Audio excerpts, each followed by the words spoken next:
Hello guys, magandang araw sa ating lahat. Salamat sa mga nanonood sa ating mga video. Salamat din sa mga bagong subscribers. Ang ating pag-uusapan ngayon ay posible ba na magiging milyonaryo ka sa pag-aalaga ng manok at pabo? Yan ang ating pag-uusapan ngayon guys. Kaya makinig kayo, manood sa ating gagawing video na ito. Napakahalaga ng ating pag-uusapan ngayon sapagkat ito ay tungkol sa pagiging milyonaryo. Hindi lang ito basta nag-aalaga ka lang ng manok, nag-aalaga ka lang ng pabo, kundi tungkol din ito sa kung paano ka magiging milyonaryo sa pag-aalaga ng manok at pabo. So, unang-una guys, kailangan mangarap ka. Maging positibo sa iyong mga pangarap. Kasi, kung hindi ka positibo sa iyong mga pangarap, diyan pa lang, pagsak na ang iyong pangarap na magiging milyonaryo, hindi ka na magiging milyonaryo. Kaya, ang unang step na ating gagawin ay mangarap ka, maging positibo ka sa iyong mga pangarap na ito ay makamit pagdating ng tamang panahon. Ngayon, ipagpalagay natin na buo na ang iyong pangarap na magiging milyonaryo ka sa pag-aalaga ng manok at pabo. Ang susunod na step ay kailangan mayroon kang hakbang kung paano ito gagawin at saan mo ito gagawin. So sa akin guys, ang plano ko noong una ay talagang porsigido ako na mag-aalaga ng pabo at manok at gusto ko talaga itong paramihin. Kaya ang unang ginawa ko ay pumili muna ako ng lupa upang dito ako mag-alaga ng pabo at manok. Dito ko rin sila pararamihin. Ngayon baka may tanong sa isip nyo, paano kung walang panggastos sa pagkain sa mga alagang manok at pabo? Yan din ang aking katanungan noon. Kaya ginawan ko na ng solusyon kung paano ako makapagpakain sa aking mga alaga kung sakaling ito ay dumami ng dumami.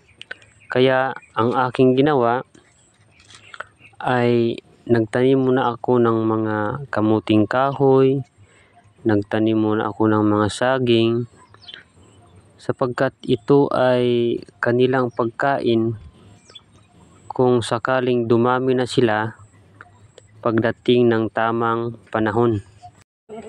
Siguro 2 weeks from now, itong aking alagang mga manok ay mangingitlog na ito. Kaya pinaghandaan ko na, nagtanim ako ng maraming kamuting kahoy sapagkat malakas naman sila kumain ng kamuting kahoy, mga saging, para kung dumami na sila ay marami silang pagkain. Hindi ako gagastos ng malaki upang ipakain sa kanila. Kaya kung may balak kang mag-aalaga ng manok at pabo at balak mo rin itong paramihin, kailangan magtanim ka rin ng kanilang mga pagkain para hindi ka na gagastos ng malaki sa kanilang pagkain. Gaya ng ang itanim mo, kamuting kahoy at mga saging, madre de agua, malakis na silang kumain ng damo. Kaya nga dito sa aming paligid, naubos na ang mga damo kasi kinain ng aking mga alagang manok at pabo. Alam nyo, halimbawa lang kung sa susunod na taon makapagpapisa ako ng 1.5 na pabo at 1.5 din na manok, 1.5 pieces.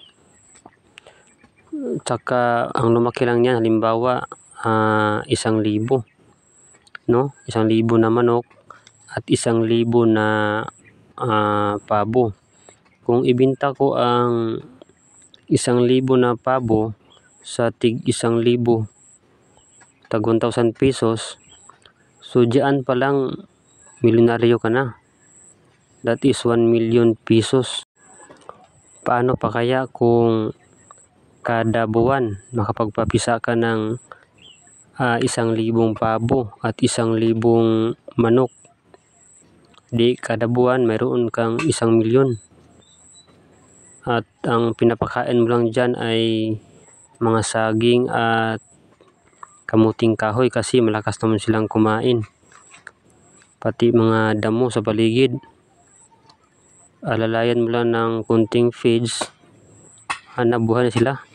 Kaya sa gustong mag-alaga guys, no, advice ko ay kailangan magtanim muna kayo ng kamuting kahoy, magtanim kayo ng mga saging, mga damo sa paligid para dagdag pagkain sa ating mga alagang manok at pabo.